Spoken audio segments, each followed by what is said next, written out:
D&D number 10, Circle of Life, in Jesus' name, Part 2, Chapter 35.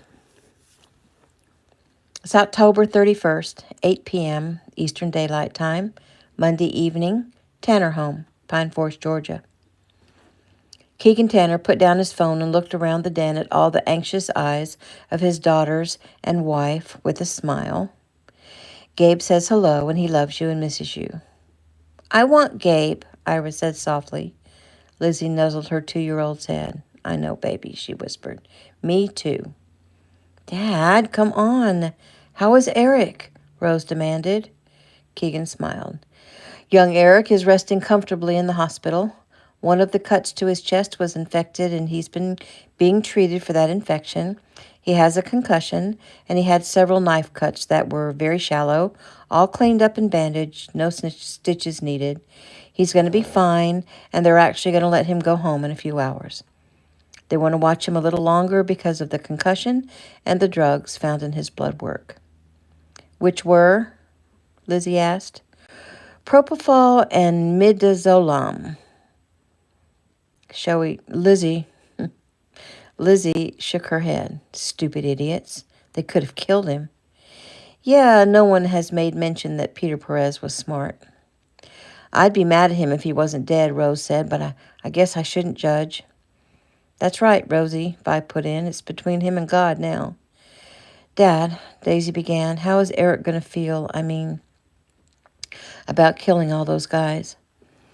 Keegan sighed. He's going to have to work through some emotions, and he might need a little therapy. Still, if enough people make him understand that he did what he had to do to survive and ended up saving little Josie's life at the same time, he'll eventually accept it. Like Grandmaster Keno likes to say, young Eric is one of God's warriors, and he had to do something hard, and he did what he had to do. And I'm personally really glad that he took out Perez, and Jordan doesn't have to live in fear anymore. Me too, Rose said. That Jordan, what a sweet girl, Lily said. I really like her. And now, from what Taylor says, she and Eric are madly in love. Well, that happened fast, didn't it? Rose said. I guess when it's right, Lizzie said as she bounced little Iris on her knee. Yeah, unless you get fooled, Rose said bitterly. The right guy will come along for you, Rose, Keegan stated firmly. You just keep being you. God will send you a fine young man when the time is right. Heck, if I wasn't 3 years older than young Eric, I would have been interested in that, Rose admitted. Lily giggled. Wouldn't we all? Yes, we would. Or in JoJo or Logan, Daisy said with a grin. Violet laughed. Lily used to call them the three hotties. Keegan only slowly shook his head. You guys know that JoJo kissed Lena a few times, Rose said. I heard it was the other way around, Violet put in. Well, that wouldn't surprise me, Rose laughed. Speaking of Lena, how's she doing today? When I spoke to her yesterday, she was pretty upset. She's a little better, Lizzie said. She was worried about her mother because she was having some contractions, but they subsided. And of course, what was really bothering her was Jake finally shipped out of the country, and she hasn't been able to call him, and she has no idea what he's facing. Everyone turned to look at Keegan. He shook his head. It's been a long time since I was there, ladies, but I hear it's not much better, maybe worse in some ways. Since we pulled out, the Taliban has grown stronger. Al-Qaeda sales have expanded. But Jake isn't there to battle them. He's there as an escort to help find several missing contractors and expats and some medical personnel and the such. They got trapped and they need an escort to get them out of the country. Well, that sounds very dangerous to me, Violet said. Keegan sighed. I don't want you worrying, Lena, so you don't say anything to her. But, yes, it's very dangerous. So keep Jake and his team in your prayers. We will, Daisy said softly. And keep Aunt Lisa in your prayers, too. She's holding on. But if she's having contractions, she might not be able to hold on much longer, Lizzie said. Gosh, Mom, it's hard to love and care for so many people, Lily said. Lizzie smiled. You think? Keegan smiled. But, Lizzie added, it's a lot easier when we place our trust in God. We have to truly let go of our expectations and accept that God's plan will unfold just the way it's supposed to. Like when we were praying for young Eric. I had to let go of the desperation I felt as I was begging God to save him. I actually felt him whisper, "Let go, Elizabeth." And I did. I had to remember if young Eric dies and he will be in the arms of Jesus. A hard thought, but I accepted it. I let go of my will and let God's will be done. And when I did, I felt a peace come over me. I think letting go not only helps us, but it helps God's plan to unfold. Elizabeth, my love, you never cease to amaze me, Keegan said softly. The girls all smiled. They all knew that if they could find a guy even close to the man their father was, who could love them the way their father loved their mother, life would be heaven. Violet had thought that maybe she had. She'd been dating Agent C.J. Blackman for several months now. He'd actually told her father that he loved her and hinted that he had intentions of marrying her. Every minute they spent together was exciting and new. She was definitely in love with him, and they were getting closer. But she wondered if maybe he didn't feel about her the way she felt about him. Maybe his definition of love was different than hers. She just wasn't sure. Maybe she needed to have a mother-daughter talk. Her mom always helped her to see things in a simpler way. New scene. It's October 21st, 5 p.m. Pacific Daylight Time, Monday evening. L.A. Memorial Hospital, Los Angeles, California. Young Eric opened his eyes to see Jojo and Logan looking down at him. He blinked several times. "Guys, am I dreaming?" "Yes," Logan said dramatically. "You're dreaming, and it's the best dream ever because your brothers are with you." Eric smiled. "No offense, bro, but if it was the best dream ever, it would be Jordan I'm looking at, and I wouldn't be in this bed alone." They laughed. "So, are you having that thing? The thing Agent Tanner and Jeff Davis talk about?" Logan asked. "That I need to have sex thing? It's called something like primal post-trauma horny something." "Yeah, I don't think that's what it's called, but yeah, that thing," Jojo said. Eric shrugged. "I might be. If she were to walk in that door right now, I might have to ask you guys to leave, hospital or not." They laughed. "Bro, you know that's how Gabe was conceived." "Yeah, I know. And I know that Gabe knows. And I also know that Mr. Tanner doesn't know that Gabe knows." Logan frowned. "I was thinking about that the other day. I wonder how Gabe feels about that. You know, the fact that his parents weren't married when he was conceived. I mean, I know he was surprised by the information." Jojo nodded. "Well, he's our little brother, and I think we need to ask him about that, even if it's just to show that we care how he feels about stuff. For that matter, though, my father wasn't married to my mother either when I was conceived." Let's remember to do that," Eric agreed. "The cool thing is our parents weren't perfect, and they overcame and got on the right path. I think that's pretty cool. Besides, the way I'm feeling right now, I think I can understand how it happened." They got quiet a minute. "So, tell us about it, Eric. How bad was it?" Jojo asked. "It's really too much to tell right now. It's a long story, and I'm really tired, but we def need to do a debriefing, the four of us, the brothers. By the way, speaking of Gabe, he was strong. He got the whole world to pray for you." Eric smiled. "Of course he did." "And the last one," Logan said. "The last Zoom prayer circle, it was scheduled for noon today, and it was just before noon that we found out you were okay. So Gabe still went on the call. I mean, we all did, but Gabe handled it. He told everyone the good news about you and about Josie, and then he reminded people that when God answers our prayers, we need to remember to say thank you. So he led everyone in a prayer of thanks, and it was awesome." "Yeah," Jojo added.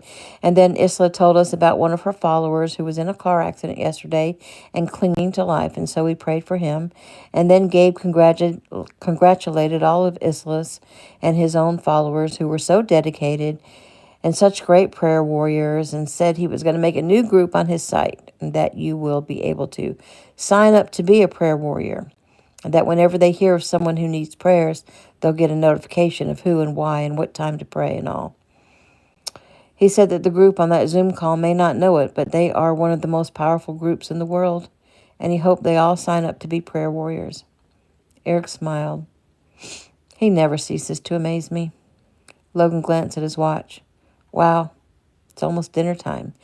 And suddenly I'm starved. It's so weird.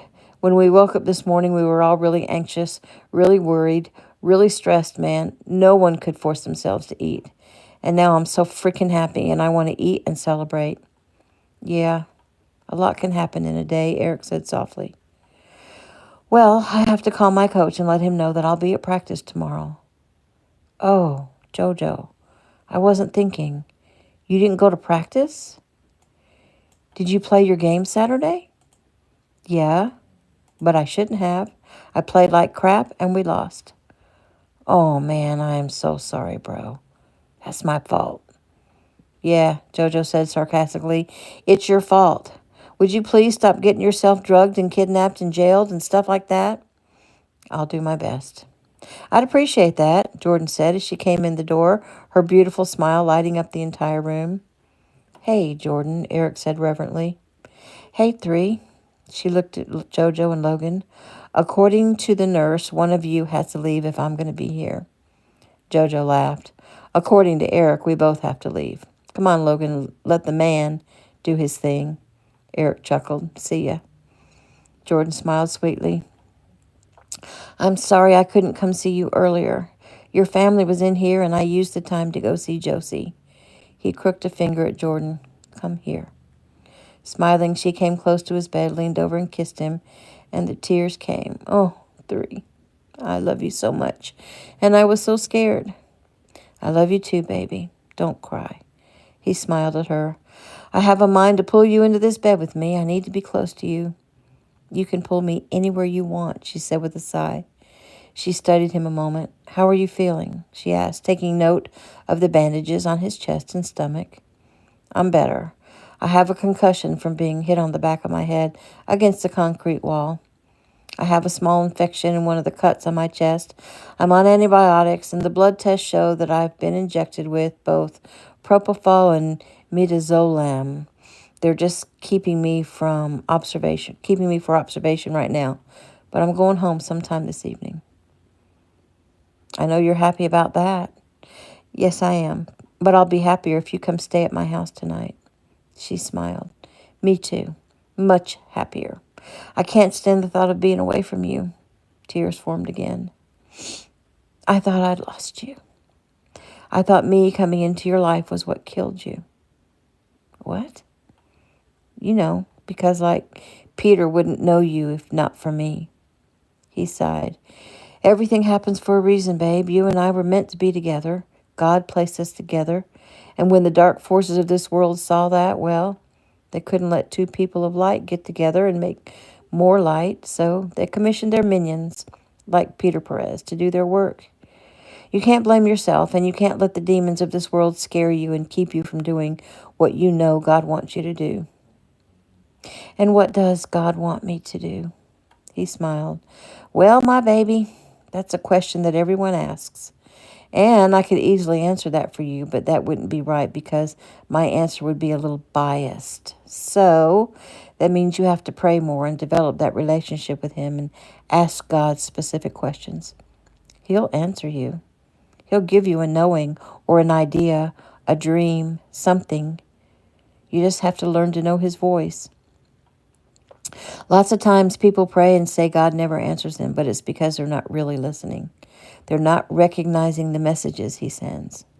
The more you pray, the stronger the signal gets. He stopped and grinned. Wow, I really went off, didn't I? She smiled. That's okay. I love when you go off. He chuckled. So, how's Josie? She's good. They checked her over. She also had a concussion. From what? Oh, I guess you don't know what happened, how it went down. No, I don't. All I know is I opened the door and there she was. I did hear that she wasn't taken the same time as me. They took her from school just this morning. Some guy in a suit pulled a fire alarm and then followed Josie's class out the back door, and he called her name, and when she answered, he hit her in the jaw and knocked her out and threw her over his shoulder and took off. He had a car waiting for him in a neighborhood that runs behind the school, and that punch to the jaw gave her the concussion, a mild one. Well, that guy in the suit, I took him out this morning, and he won't be bothering anyone anymore. Good. He deserved what he got. Anyway, other than a concussion, Josie's good, at least physically. Grandmaster Keno says she's going to need some therapy because, like, being grabbed and taken from her school, she's going to have traumatic stress, and also because of the things she saw. Eric nodded. I'm sorry about that. I had no choice. It was a gruesome scene. It was bad. And sweet little girls shouldn't have to see something like that. She's so grateful to you, Eric. You will be her hero for life. And Grandmaster Keno also said you are going to need some therapy, even if you only want to just speak to him. Just speak to him? He says that like he isn't the best person to help me, but he's the only person I would want to talk to about it. Well, and my father, but really my father usually mirrors everything Granddad says anyway. I wonder if Dad realizes that he's received a PhD in psychology by proxy. Jordan sighed. 3. Let's get real a minute. She watched his eyes change and watched his face fall. I mean, I've heard what happened. I heard that they tried to bury you. And I heard what you had to do. I heard. He swallowed. I don't really want to talk about it right now. I heard you killed 5 people. Yeah? I found that out when we went over the scene. 5 out of 7, she continued. All but a guy you had all taped up back in the room where they held you and a guy who got his knee broken. He only nodded and blinked a few times as he remembered what happened just earlier today. It seemed like it was weeks ago. Yeah, when the FBI and Mexican police got there, I had to go back to the room and start the whole explanation. Every single thing that happened. Everything they did to me and everything I did and why. I remembered when I was fighting, kicking one guy in the throat. I remembered wondering if he was going to make it. He didn't. He looked away as he remembered what he'd done. 3, Jordan said softly. You did what you had to do. He nodded. I know that. I prayed. I asked God to help me, and he told me to fight hard. Fight hard. So I did. But it still doesn't change the feeling I have, which I really can't explain. I took a man's life. I took 5 men's lives. Me, Mr. Nice Guy, Mr. Think Positive. His eyes filled. What would have happened if you didn't?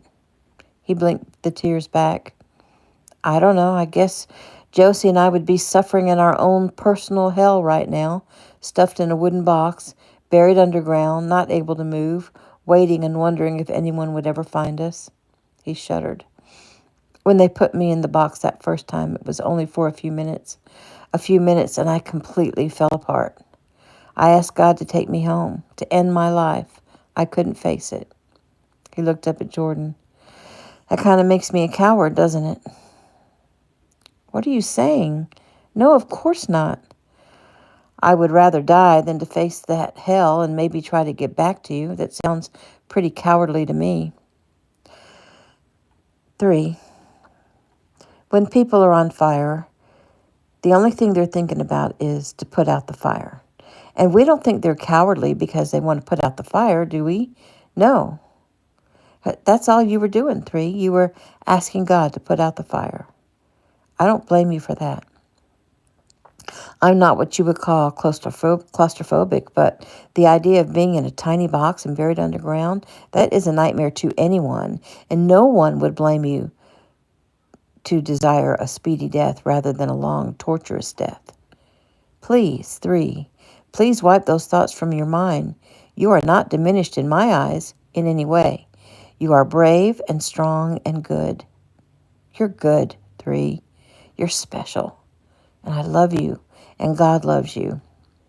His eyes filled again. He drew a few deep breaths to clear the emotions, and then suddenly he realized something and he smiled. Jordan. Did my grandfather tell you that you need to get me to talk about what happened? She gave a soft laugh. Maybe. He laughed. Well, good job on that, 2-3. New scene. So next day, October 22nd, 1 a.m., Tuesday morning, South Keno Estate, Crystal Cove, California. Young Eric knew he'd slept for a few hours. He laid there, being grateful to be in his own soft bed with his arms down by his side, clean, warm, and dry, and if he wanted to, he could get up and go use the bathroom on his own. It's amazing, he thought, what we take for granted. He sighed. He'd hoped Jordan would come slip into bed with him, but he'd fallen asleep. Maybe he should go to her. Making the decision before the night got away from them, he rose and pulled on some sweatpants and tread quietly across the hall, opened her door and peeked in. She wasn't in bed, so he walked farther into the room to see if she was in the bathroom. Not there either. He turned and headed downstairs to the kitchen. Not there either. So he tiptoed into the den. Not there either. His heart started to beat a little harder. He had to remind himself that Perez was dead. He peeked out the kitchen window to see if she was on the beach, but she couldn't have opened the door without security knowing it, and certainly he'd taught her a lesson about walking alone on the beach at night. So where is she? He headed downstairs to see if she's maybe in the theater room, or... He stopped when he heard the sound of metal clanging. Immediately he went to the workout room and breathed a sigh of relief. He walked in as she was just lifting the barbell from its cradle. He stood there and watched her push out 12 reps. He quickly eyed the weights. She finished and sat up. Hey, 3. He nodded. 185. Not bad. She smiled. But too much for you to be down here working out on your own. She frowned. Sorry, but I couldn't sleep and I needed to do something. I guess I have a lot of pent-up energy. He frowned. You could have come to me. I did. You were so sound asleep, I couldn't bring myself to wake you up knowing what you'd been through and thinking you needed your rest. He came forward, straddled the bench where she sat, and sat down. What I need, is you. Well, you have me. He pulled her forward. Well, now that I'm here, can I get a proper kiss? She smiled. You don't ever have to ask. He took her face in his hands and sighed in pleasure, just being able to touch her soft cheeks, to look into her eyes when he thought maybe he'd never see her again. It was so wonderful.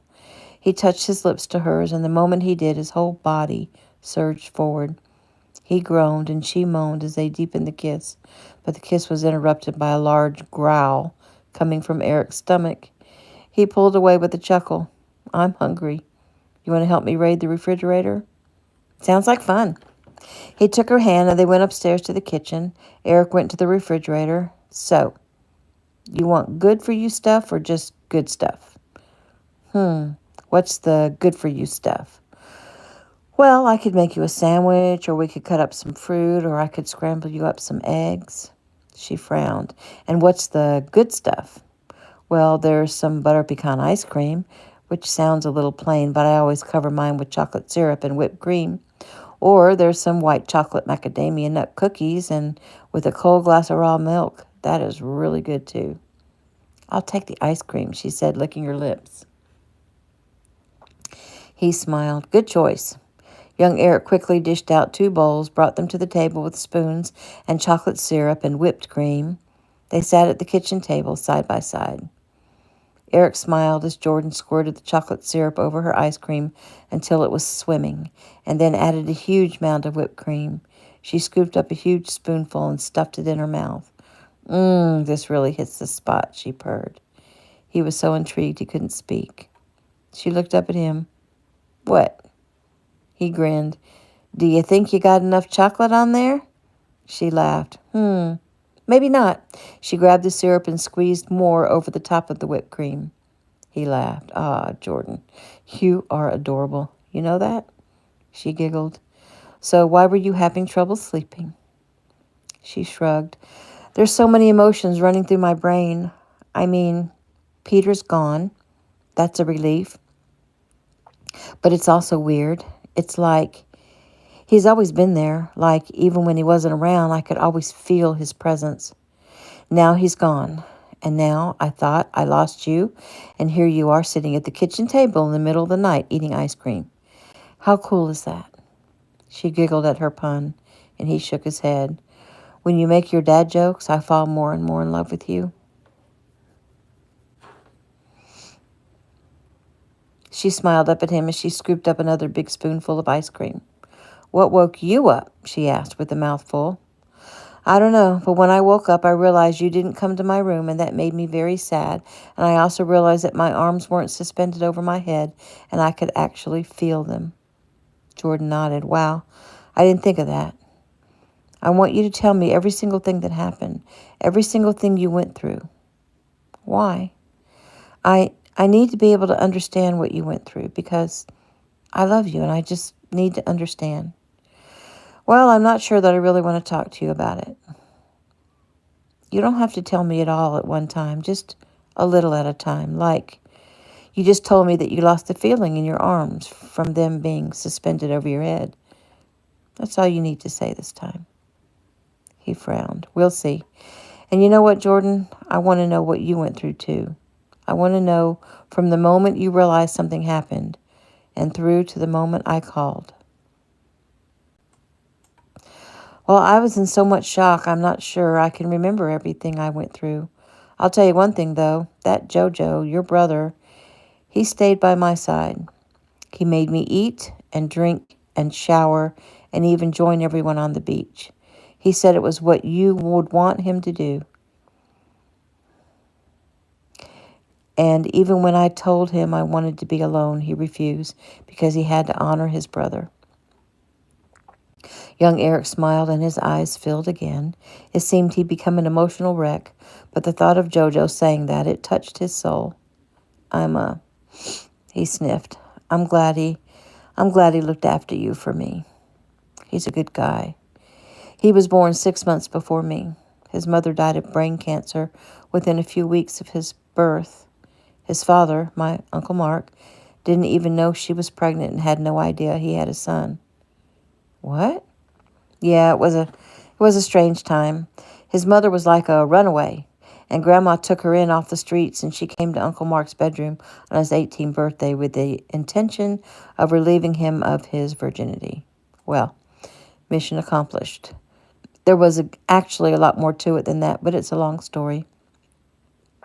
Anyway, she left and went back to her home in Kansas, had Jojo, then she died, and her last wish was for her mother to take Jojo and give him to his father to be raised.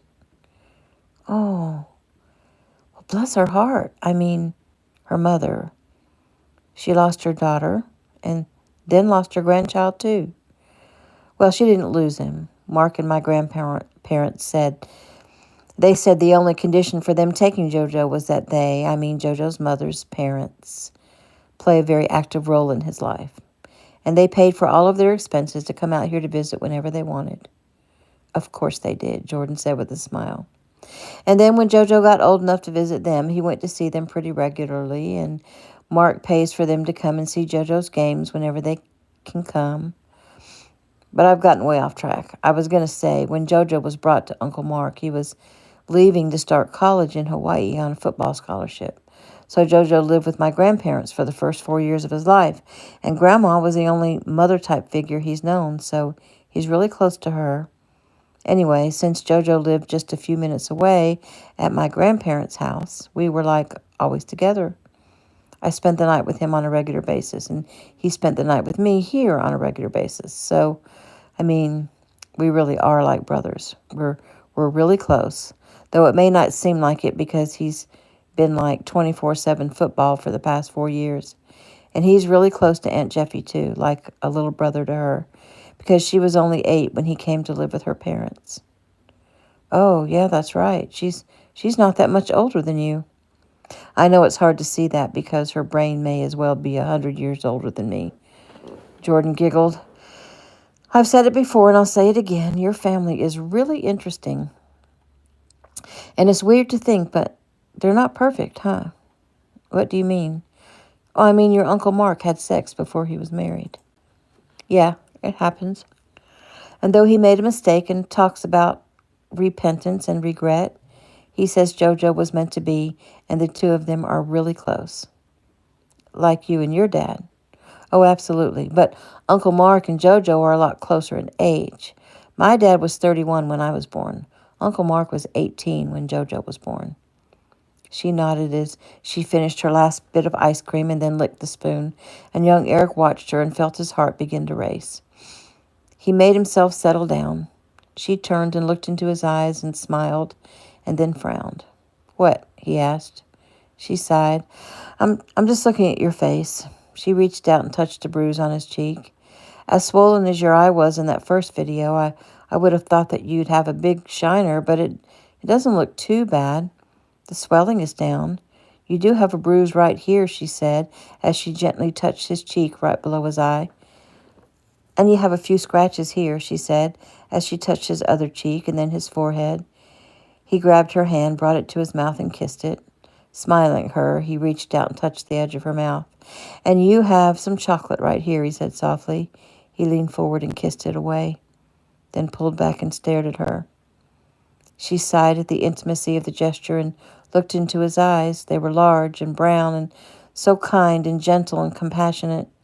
And when he looked at her and it seemed he could see into her soul, her eyes shifted down to his mouth. His lips were full and perfect, his teeth straight and white, his smile beautiful. His jawline was very masculine, and he had 2 days' worth of beard. He'd probably shave that off in the morning, but for now he looked very rugged, and she didn't mind it at all. He stood suddenly, picked up her bowl and put it in his bowl, put both spoons inside the top bowl and screwed them over to the side of the table. Then he pushed the whipped cream and chocolate over next to the bowls. Then he pulled her up out of her seat, turned her slightly, lifted her up, and sat her on the table, pushing her chair out of the way. She gasped when he lifted her, and he put his fingers to her lips. "Shh," he said. "My parents' bedroom is right down the hall." He moved forward, pushing her knees apart, and stood in between them, then took her face in his strong hands and lowered his head. He kissed her again, where the chocolate had been at the corner of her mouth, a soft, tiny kiss. Then he kissed her bottom lip, then her top lip, and finally he took her mouth. Sighing, she reached her arms up around his neck and kissed him back. The kiss was long and heated, and Eric never wanted to stop kissing her. He wanted to do a whole lot more than kiss her. He wanted to show her just how much he loved her. He wanted to make her his. Completely his. He leaned forward, and she gave a little squeal as he pushed her down onto the table and pressed close with his body. Jordan could feel his power, his need, his desperation. She could tell that he was on edge, even that he'd lost control a little. Whatever he needed, she was willing to give. Anything to help him overcome the trauma he just experienced. In honesty, her trauma from the whole ordeal between maybe losing the man she loved and losing her little sister also needed to be soothed. Ricky Keno heard something. He sat up in bed and decided to check out the house. He came down the hall and entered the kitchen. He shook his head. Jordan Brooks lay on the kitchen table. His son leaned over her, kissing her. Ricky watched for a moment or two, trying to decide if he should interrupt or just go back to bed. But then young Eric raised his head and placed his hands on Jordan's midsection, on her rib cage, just below her breast, and Ricky could tell his son was struggling, was contemplating his next move.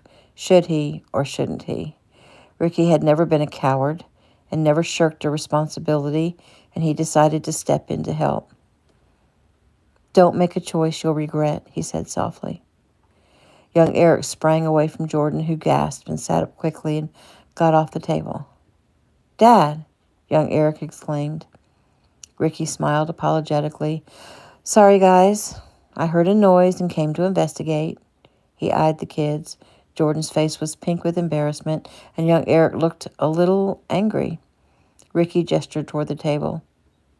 "You kids have a seat and let's talk a few minutes." It wasn't a question. It was a softly given command, and young Eric respectfully nodded his head, though he wanted to argue. He moved the bowls from the table and then held a chair out for Jordan, who sat down. Ricky smiled at his son and Jordan. "You might think my timing is bad, but I think it was perfect." He looked at Jordan. Jordan, please forgive me for being so bold, but I know you really haven't had much of a father's input since your own father passed away, and I hope you won't mind if I give you a little counsel from a completely loving, fatherly point of view. She nodded. No, of course I won't mind, she said warily. Ricky then looked at his son. Eric, he sighed a heavy sigh. I realize that you are no longer a boy. You are now a man. Oh, I won't be 21 for a couple of months, he offered. Ricky nodded. I'm not talking about a number. I'm talking about what you've just been through, what you had to do to survive, how you came out on top. You've been thrust quickly and violently into manhood, which may mean to you that you don't need nor want my advice, but I'm asking you to allow me to help you. Eric sighed and nodded in concession. Of course, Dad, I'll always want your advice. I always want to know what you have to say. Ricky smiled. I'm thinking you didn't feel that way just a few seconds ago. Young Eric smiled and nodded but didn't say anything. Well, first off, Ricky continued, I know what you're feeling. I know what it feels like to be taken from your family, to come close to death, to reconcile oneself to that death, to feel pain and fear. I get it. I understand some, not all, but some of the feelings you're experiencing. There are actual physical, chemical, and hormonal changes happening in your body. The primal post-war, post-trauma reaction syndrome is a real thing, and how it affects you depends on your hormone levels. But for most military, first responders, police officers, they want, or more like they need, to do what you were just contemplating doing. Young Eric's lips pressed together. Jordan's brow creased in confusion. Ricky nodded at her. When people, usually men, but also some females, are faced with life and death situations and they survive, they sometimes feel an overwhelming need to have sex. For men, the drive is strong, almost overpowering. I won't judge you or blame you a bit if after our talk here, you go upstairs and do just that. But hear me out first, okay? Eric nodded. I interrupted you two just now because living in regret is a terrible thing. I love you both, and I don't want that for you. There are certain things we do that we can't take back. Having our first sexual relations with the person we love is one of those things. I know I don't have to fill you in on God's commandments, His rules for our lives, and if you were to go ahead and break those rules, He would, of course, forgive you when you're truly repentant. It's not the sinning and the forgiveness, though, that I'm addressing. God gives us these rules not to restrict us, not for some power play, but because, in His infinite wisdom, He knows what is best for us and what will bring us the most joy and the most happiness. And what happens between a man and a woman is a beautiful thing. The intimacy is special, but if we do that randomly, or when we're not under the covenant of marriage, it takes away from its sacredness and it makes it a common thing. The beauty is diminished. The act can still be gratifying and pleasurable, but the specialness is not there and the sacredness is gone. I know this from my own personal experience, and I'm not proud of it. I have great regrets about it. Eric, I know that you know that your mother and I were not virgins when we got married. Eric nodded. He'd been told that, but he'd never been told the details. But apparently his dad was about to give him some of those details. Ricky went on. Women were always throwing themselves at me because of the movies I did. I know you know that.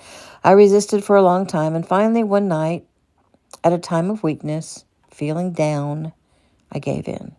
Now, if I'd still been living at home, at my father's house, it probably wouldn't have happened. But I thought I was some big man on campus and got my own place in Bel Air, and I lost my virginity to a girl who only wanted to be able to say that she had sex with Ricky Kino. He stopped and shook his head. Do you get that? I lost my virginity with a girl who meant nothing to me. I had a good upbringing. You have to know my father raised me to know right from wrong and set the example of an iron will. So there was no excuse.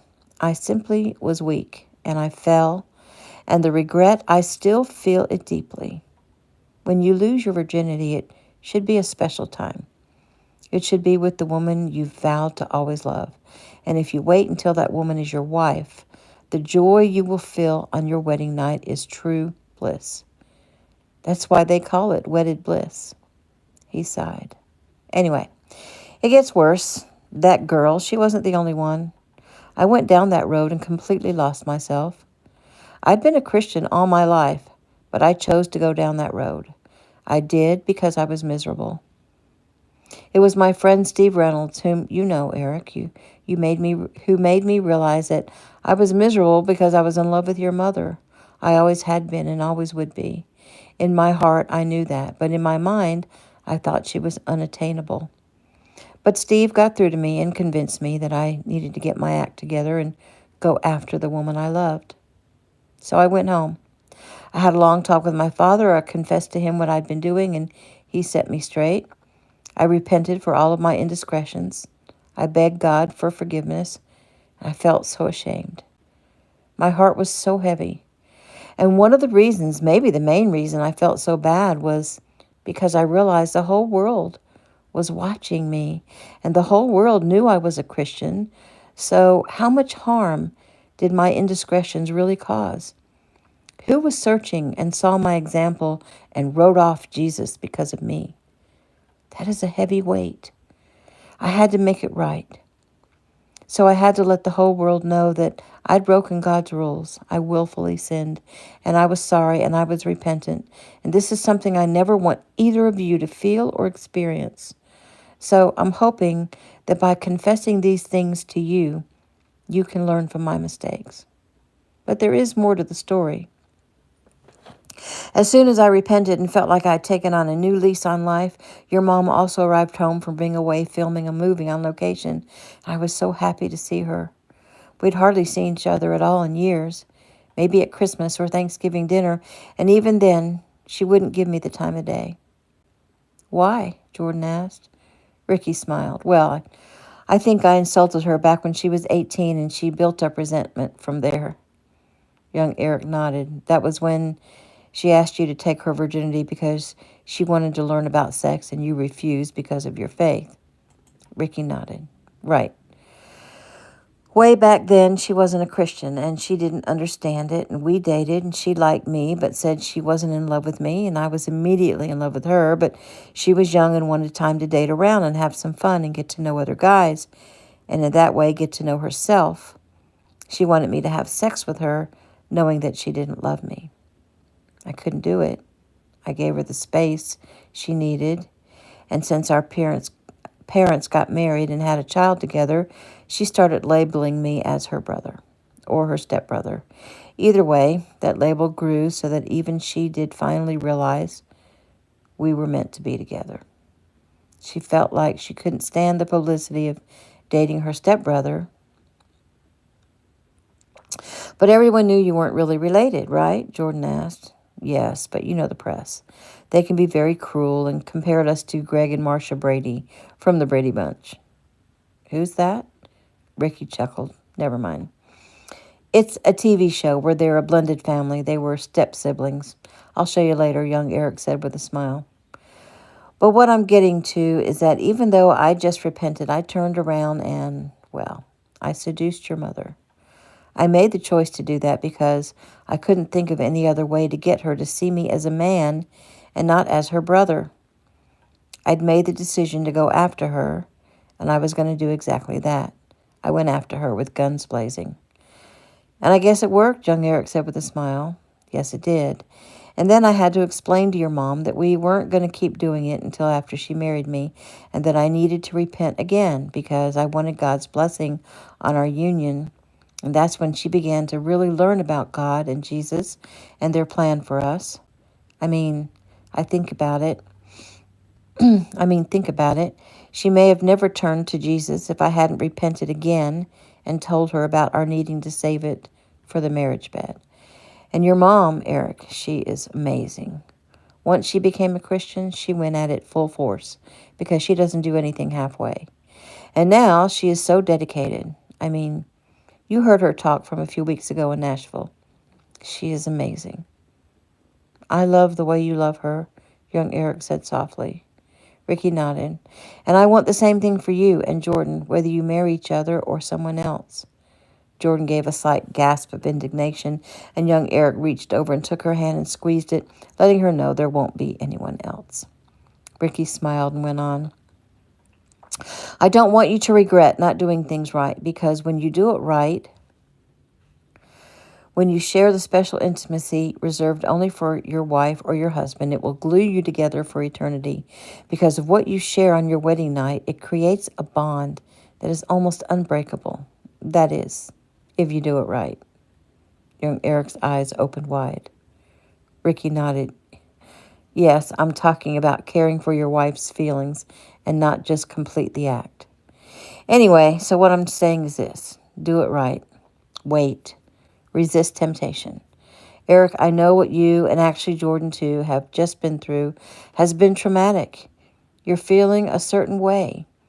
You two be there for each other. But save the intimacy for that special time.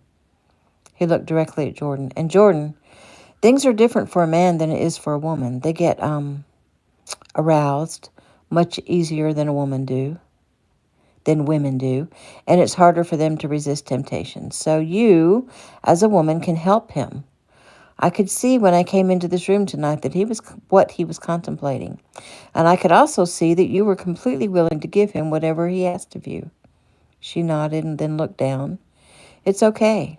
It's obvious you love Eric. It's natural for a woman who loves a man to want to please him, to want her to give herself to him. That's how God made things. That's how he created us. But you can help Eric by not being so willing. I heard what you said to those reporters a few weeks ago, that you would go to his bed willingly and often. I realize you said that to make them understand why he had no reason to drug you. Still, I felt like you were speaking honestly. So I'm saying you can help him by not being so willing, by discouraging him at times when you know things are getting a little too, steamy. You know, a lot of girls get pregnant because not only are they willing to please their guy, but they're afraid to tell them no. They're afraid that if they refuse, then the guy won't be interested anymore. And unfortunately, that's not a baseless fear. It's becoming pretty much the norm. Young ladies need to know that if a guy doesn't want them because they won't have sex with them, then that guy is not for them. That would mean he's only interested in his own self-gratification. Now, I know that's not the case with you and Eric, but looking at it from the male side of things, I ask you, don't make him have to shoulder all the responsibility. Help him. Tell him no. Jordan nodded again. And Ricky glanced up at the clock. Well, I've said what I wanted to say. You don't have to respond, and I fully expect you two to go upstairs and sleep together. Both young people frowned in confusion. Yeah, this is where it gets into a gray area. I should tell you to go sleep in your own rooms. However, you've both been through an ordeal, especially you, Eric, and I totally don't want you to be alone when you can have the woman you love near you. I think you need that to help start the healing process. So go. Give comfort to each other. Love each other. Just don't make love to each other. Eric, I know you were angry with me when I first interrupted you. I hope you can forgive me. I'm your father, and I thought you needed some counseling. Eric smiled. I might have been angry for a second, but I love and respect you, Dad. I always want to hear what you have to tell me, and Dad, thanks for taking the time in the middle of the night. I know you haven't had much sleep over the past few days. No one has, Ricky put in. No big deal. And I want to say thanks for one more thing, Dad. Thanks for recognizing that what happened to me has changed me. And I don't feel like an innocent little kid anymore. Well, that's because you're not. You had to fight for your life. You did what you had to do. Still, don't let that change your outlook. Stay positive and stay focused and stay in love. Eric smiled at Jordan. That part is easy. He frowned. I haven't even thought about the challenge until you just said to stay focused. Well, about the challenge. You can't train for at least a week to make sure your brain is healed. Then you'll only have a few weeks to catch up. Do you want us to try to find a replacement? You're kidding, right? After all I've been through, after how hard I've trained, I feel like I'm going to crush it. Ricky grinned. I feel the same way. Dad, will you stay by my side for the rest of training? Why? I don't know why I said that. I guess I just feel like I need you there. Okay, no problem. Ricky looked at Jordan. I hope I haven't overstepped my bounds, Jordan. No, sir, I appreciate you including me in this discussion. Good. Then let me say one more thing. If you ever need to talk, like to a father figure, I can fill that gap for you. I know you're having therapy sessions with my dad, and he's the best. But I'm here if you ever need me. Her eyes misted. Thank you, Mr. Kino. You're welcome. He stood. I'm going back to bed. I know you're not looking forward to it, but our family has a press conference tomorrow at noon. You guys try to get some rest, Eric. I want you to try to sleep as much as possible. No beach in the morning. Your brain needs sleep to heal. So good night. Oh, and you guys wipe down the table before you go to bed? Young Eric smiled and Jordan giggled. Yes, sir, they both said. And that is the end of chapter 35.